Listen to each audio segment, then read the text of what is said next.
O tópico dessa aula é o axioma da especificação, que também é conhecido como axioma da separação ou axioma da compreensão. Mas o nome não importa. O que importa é saber que existe uma regra que te permite construir um subconjunto de um conjunto mãe M a partir de uma propriedade P. Então, você escreve x pertencente a M tais que x satisfaz P, e isso gera um novo conjunto. Que conjunto é esse? Esse daí vai ser o conjunto dos elementos do conjunto mãe M para as quais a propriedade P é verdadeira. Então, um exemplo aparece aqui embaixo. A é o conjunto dos x pertencentes a R, tais que x é maior ou igual a 2. Então, o que isso significa? Significa que esse conjunto se constitui dos elementos de R que satisfazem a propriedade x maior ou igual a 2. Então, quais são os números reais que satisfazem x maior ou igual a 2? Nós sabemos que os números reais maiores ou iguais a 2 correspondem a essa semirreta aqui. E essa semirreta aqui, ela é o conhecido intervalo 2 infinito. Então, esse conjunto A nada mais é do que o intervalo 2 infinito. Vejamos um segundo exemplo, em que se define o conjunto B como sendo x pertencente a R, tal que x ao quadrado igual a 3. Então, o que é o conjunto B? O conjunto B ele se constitui dos elementos reais que satisfazem essa equação aqui. Então, quais são os números reais que satisfazem essa equação aqui? É claro que seriam menos raiz de 3 e raiz de 3. Então, o conjunto B ele se constitui num conjunto com apenas dois elementos, que seriam menos raiz de 3 e raiz de 3. Já no conjunto C, eu tenho a mesma propriedade, x ao quadrado igual a 3, porém o conjunto mãe de R ele mudou para R-. Então, no conjunto C, eu estou trabalhando com elementos reais negativos, que são raízes dessa equação. Então, significa o seguinte, essa raiz aqui, apesar de satisfazer a equação, ela não entra no conjunto C porque ela não está em R-. Quem está em R- é somente a primeira raiz, que é o menos raiz de 3. Então, a conclusão a que nós chegamos é que o conjunto C ele vai ter um único elemento, que é o menos raiz de 3. Porque esse é o único real negativo que satisfaz essa propriedade. Já que a outra possibilidade real, que seria o raiz de 3, ela é positiva. Então, não está em R-. Um caso um pouco mais extremo acontece no conjunto D. O conjunto D ele está definido como sendo x pertencente a Q tal que x ao quadrado igual a 2. Então, seriam os racionais que são raízes da equação x ao quadrado igual a 2. Bom, em R, as raízes de x ao quadrado igual a 2 teriam que ser menos raiz de 2 e raiz de 2. O problema é que nenhuma dessas raízes está em Q. Porque nós sabemos que esses números aqui são irracionais. Então, essa raiz não serve e essa raiz não serve. Então, a conclusão a que nós chegamos é que não existe nenhum racional que satisfaz essa equação. Então, esse D, na verdade, é um conjunto vazio.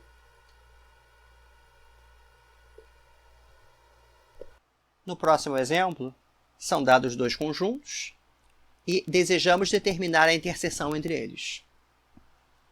Considerando que o conjunto E ele é definido através da enumeração dos seus elementos, a estratégia que nós podemos seguir aqui é simplesmente testar cada um dos elementos do conjunto E e verificar quais deles pertencem a F e quais não pertencem a F.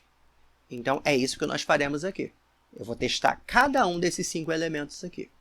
Então, o primeiro elemento a ser testado é o 0.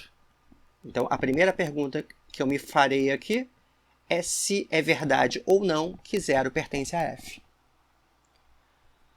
Olhemos agora para a definição do conjunto F. O que é o conjunto F? O conjunto F é o conjunto dos x pertencentes a Q, tais que x ao quadrado é estritamente menor do que 5. Então, o que isso significa? Significa que para testar se algum elemento x pertence a f, esse x precisa passar por um teste duplo. Eu primeiro preciso checar se x pertence a Q, e em seguida eu preciso testar se x ao quadrado é menor do que 5. O x ele só pertence a f se ele passar por ambos os testes. Então, nesse caso específico, eu quero testar se o zero pertence a f. Então, eu farei temporariamente x igual a zero aqui, que é o número que eu quero testar. E vou, então, me perguntar primeiro se o x pertence a Q. Lembrando que o x é zero. Então, como o x é zero, claramente é verdade que o x pertence a Q. Então, ele passou no primeiro teste, que é pertencer ao conjunto mãe. Agora, eu vou verificar se o x satisfaz essa propriedade aqui. Então, a segunda pergunta que eu vou fazer é verdade que x ao quadrado é menor do que 5? Bom, como o x é igual a zero, então o x ao quadrado também dá zero. Então, é verdade. 0 é menor do que 5. Então, é verdade que x ao quadrado é menor do que 5. Então, quando o x é zero, o que aconteceu? O x pertenceu a Q e x ao quadrado é menor do que 5. Então, ele está satisfazendo as condições para pertencer a f. A conclusão é que, sim, 0 pertence a f. Então, o primeiro elemento de E já foi testado. Passemos agora para o segundo elemento de E, que é o conjunto contendo um número menos 1. Então, eu pegarei aqui o conjunto contendo um número menos 1 e eu pergunto se esse elemento pertence a f. Então, eu chamarei x de conjunto contendo menos 1 e verificarei se ele passa pelos dois testes que definem o conjunto f. Então, o primeiro teste é saber se x pertence a Q. Bom, tomemos cuidado, porque o x ele é o conjunto contendo o menos 1. É fácil confundir o x com o próprio menos 1, mas é importante lembrar que são elementos distintos. O conjunto contendo o menos 1 não é a mesma coisa que o número menos 1. Então, a conclusão é que, como isso aqui é um conjunto, não é um elemento de Q. Q só contém números. Isso aqui não é um número, isso aqui é um conjunto. Então, a conclusão é que o x não vai pertencer a Q. Então, esse elemento daqui, ele já falhou no primeiro teste para ser um elemento de f. Então, nós já podemos concluir que não, esse elemento aqui, ele não vai pertencer a f. O próximo elemento do conjunto E a ser testado é o número 1. Então, eu me perguntarei aqui se é verdade ou não que 1 pertence a f. Seguindo o mesmo roteiro de antes, faço x igual a 1 e eu vou começar me perguntando se é verdade ou não que x pertence a Q.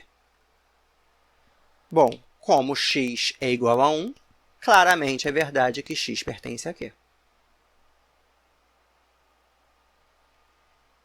A segunda propriedade que deve ser testada é se x ao quadrado é menor do que 5. Bom, como x é igual a 1, então x ao quadrado vai dar 1. Então, 1 é menor do que 5 vai ser uma afirmação verdadeira. Então, o que eu concluo é que o número 1 ele está no conjunto mãe e satisfaz a propriedade que define o conjunto f.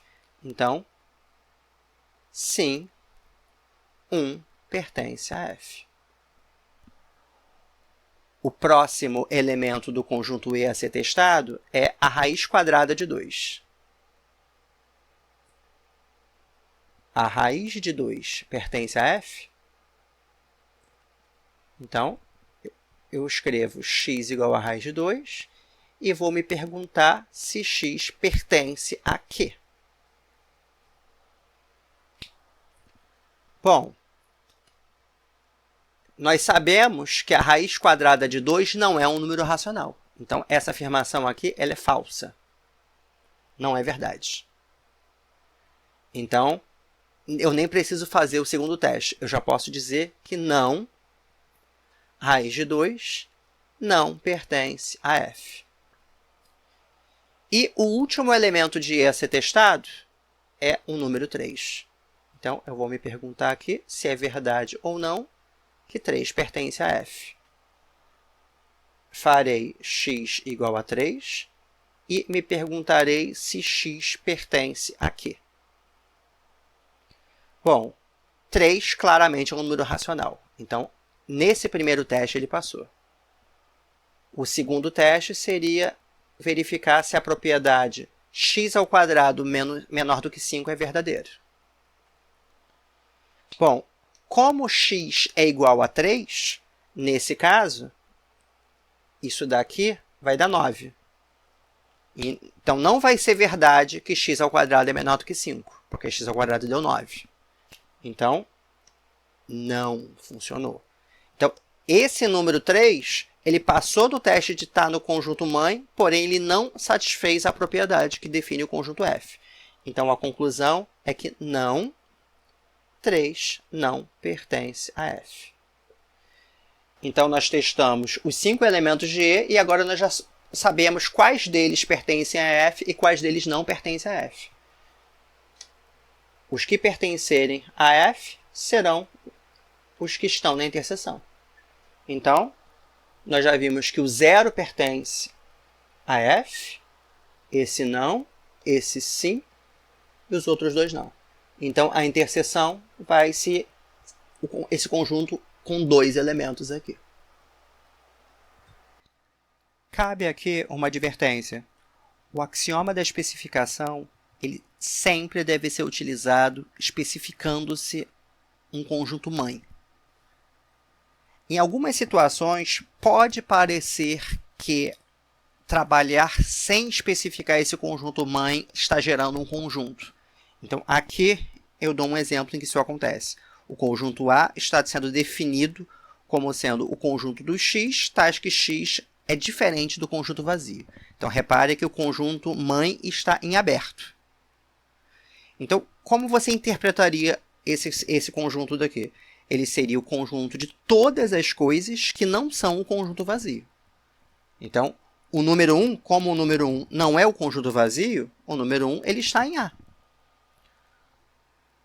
A raiz de 2, como a raiz de 2 não é o conjunto vazio, a raiz de 2 está em A. O planeta Júpiter, como o planeta Júpiter não é o conjunto vazio, então ele está em A. Então, apesar de ser um conjunto bem grande, ele pode parecer que esse conjunto ele tem algum tipo de significado. Porém, se você trabalhar bem com esse conjunto, você consegue construir todo tipo de inconsistência e basicamente quebrar a matemática. Então, é muito importante que vocês jamais, em nenhuma situação, definam um conjunto a partir de uma propriedade sem ter em mente qual é o conjunto mãe com o qual você está trabalhando. Você tem que colocar aqui como conjunto mãe algum conjunto que você sabe que já existe. Então, reparem que o problema não é com abreviação. Você pode perfeitamente escrever esse conjunto aqui, x tais que x seja diferente da raiz de 2, desde que você esteja num contexto em que é claro qual é o conjunto mãe. Então, você poderia entender isso aqui como sendo uma abreviação do x pertencente a R, tais que x é diferente da raiz de 2. Então, nesse caso, é um conjunto legítimo. Então, o problema não é abreviar os conjuntos dessa forma. O problema é o conceito, é você escrever isso daqui como dizendo o conjunto de todas as coisas que são diferentes da raiz de 2. Esse tipo de conjunto muito geral é que não pode acontecer, porque esse tipo de conjunto gera uma contradição. Tá? Então, de maneira mais ou menos similar, é bom chamar a atenção que você não pode falar no conjunto universo, tá? Que seria um conjunto que conteria tudo. Então, o conjunto universo seria um conjunto hipotético, que qualquer coisa pertence a esse conjunto universo. Tá? Isso quebra a matemática. Jamais assuma que isso exista. E ou também o conjunto de todos os conjuntos. Não existe tal coisa. Tá? Então, algumas coisas elas parecem ter significado, porém, elas quebram a matemática. É bom chamar a atenção que teoria dos conjuntos, essa teoria dos conjuntos que nós vemos aqui, ela é chamada de teoria ingênua dos conjuntos, justamente porque ela passa por cima de um monte de pequenos detalhes e pequenas dificuldades. Mas é bom chamar a atenção que a teoria dos conjuntos é uma área extremamente sutil e difícil. E se você não tomar cuidado, você define coisas que não têm significado. Então, eu não vou me alongar demais com isso, porém, o estudante que achar isso interessante pode procurar na internet pelo paradoxo de Russell, que é o paradoxo que mostra que conjuntos como esse daqui não podem existir.